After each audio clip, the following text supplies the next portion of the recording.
How's it going, everybody? I'm so glad you're here, and today we're going to be talking about The Life of Chuck, written and directed by Mike Flanagan and starring Tom Hiddleston, Chiwetel Ejiofor, and Karen Gillan. Charles Chuck Krantz experiences the wonder of love, the heartbreak of loss, and the multitudes contained in all of us. Mike Flanagan is a filmmaker that for the past 12 to 15 years or so has been more booked and busy than pretty much anybody I could possibly name. Whether he's working in TV or film, that man is always making something, and it's usually pretty good. I do think some of his projects are a little bit overrated, but I thoroughly enjoyed Dr. Sleep. I thought that film was better than it had any right to be. And also Midnight Mass is one of his best works in the television department.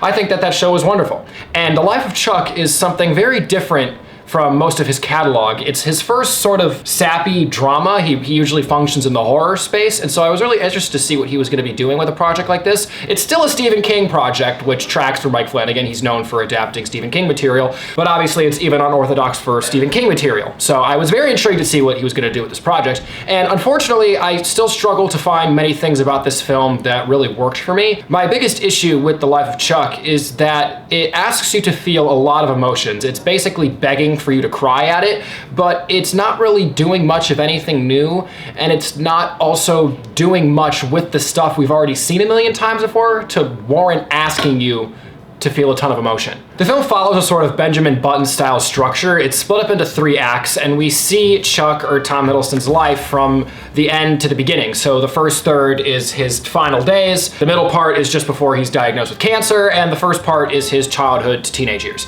And the first third of the film I found to be the most intriguing out of all of it. Although it is an extremely confusing setup where we're not told until about 35 to 40 minutes into the film, or we're not explicitly shown anyway, that we're actually mostly experiencing everything inside of Chuck's head. All of these characters are fictional, they live inside of him, and they're more thematic than anything else. And all of that confusion doesn't really feel worth it when that third of the film is over, because there aren't a ton of clues leading up to it that that's what's happening. There's billboards all around town, stuff appears on screen thanking Chuck for 39 great years or whatever, but nothing about it really feels off or spiritual or supernatural until the very end of it, when they just kind of blatantly show you that that's what's happening. So it was intriguing at points, but it was more confusing than anything else, and I think that confusion really detracts from the experience. One of the more intriguing aspects of this first third, before you realize everything's taking place in Chuck's head, everything in the world, so to speak, seems to be blowing up. Volcanoes are erupting, California's breaking off and flooding into the ocean, riots are happening all around the world, martial law's been declared, all the bees are dying. Basically everything realistic about what the end of the world or the apocalypse would look like is happening. The internet's down, and we see people experiencing these things, interacting with each other about these things, and trying to remain hopeful.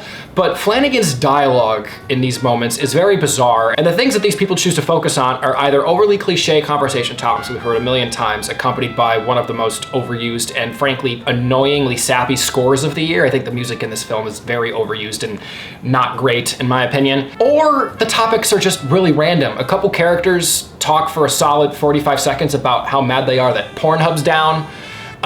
It just doesn't vibe. I get that they're trying to focus on the mundanities and the things that people would actually be concerned about, but it also kind of feels like they're going for laughs with those conversations, and the sort of drama and comedy fusion that they're trying to do doesn't work for me. Matthew Lillard is in the film in a sort of glorified cameo, and his character kind of encompasses this perfectly.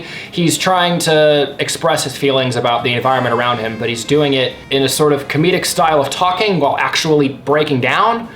It's a weird performance. And like I said, the thematics of this film are very overly simple, and I found the emotionality to be pretty hollow. The second 2/3, Tom Hiddleston is really only in the film for 10 minutes, and all of the other characters that are real people in the middle third and the final third are representations of the characters from the first third that are in his head. So Chiwetel Ejiofor and Karen Gillan are 2 of the main characters in the first third, and these characters aren't real because they're in Chuck's head, but you see them in real life as people he's interacted with in the second 2/3. The film doesn't do a very good job of explaining these things to you, or asking you to care about these things in an effective way, or showing you things that would kind of naturally make you care about these things in an effective way. And I don't mean to say this like I didn't walk out of the film confused. It's easy to understand once you're clued into it, but it takes a long time to get you clued into it, and the stuff that leads up to that doesn't feel worth it. No one in the film gives a bad performance. I thought everybody was wonderful. Mark Hamill was a standout for me. He gives a great performance in the final third of the film. The central supernatural thesis of this film draws from a Walt Whitman poem that they reference a lot in the film, and one of the lines is, "I contain multitudes," basically arguing that each person is their own sort of universe, and everything that they see or imagine they see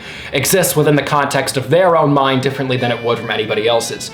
And there's certain things story-wise that this connects to with Mark Hamill's character and a sort of sixth sense that he has. And there's a MacGuffin in the film that sort of functions as a physical manifestation of these ideas. But like I said before, everything is so half-baked that by the time the film kind of draws to its conclusion and we see these things finally take form and everything in the film is sort of recontextualized, it all just feels so hollow. Visually, I think this film is the flattest of Mike Flanagan's career. There's barely any depth to any of the image. There's a wonderful dance sequence in the second third of the film that we've all seen Tom Hiddleston participate in that's actually directed fairly well.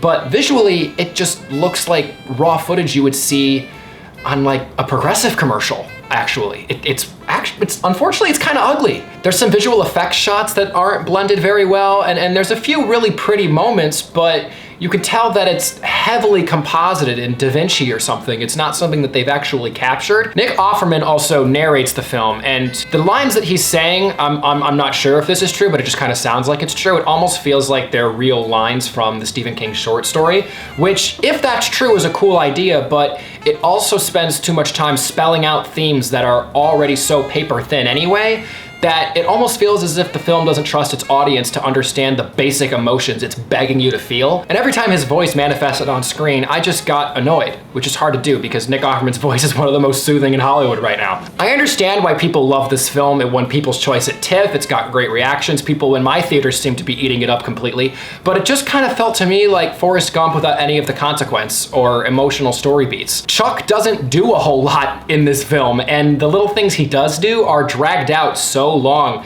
as much as they possibly can be, to the point where by the end of the film you don't really feel as though you've gotten to know this person, and in the final like tear-jerky moments I felt nothing. I'm gonna be giving The Life of Chuck a 5 out of 10 because I really just think that a lot of this comes down to personal taste for me. I totally see why people love this film. Again, everyone in my theater seemed to really be enjoying it. I just don't think it worked for me personally. Thank you guys so much as always for watching this video. If you've seen The Life of Chuck already, let me know what you think down in the comment section below. Like the video, share the video, subscribe to the channel, and I'll see you guys in the next one.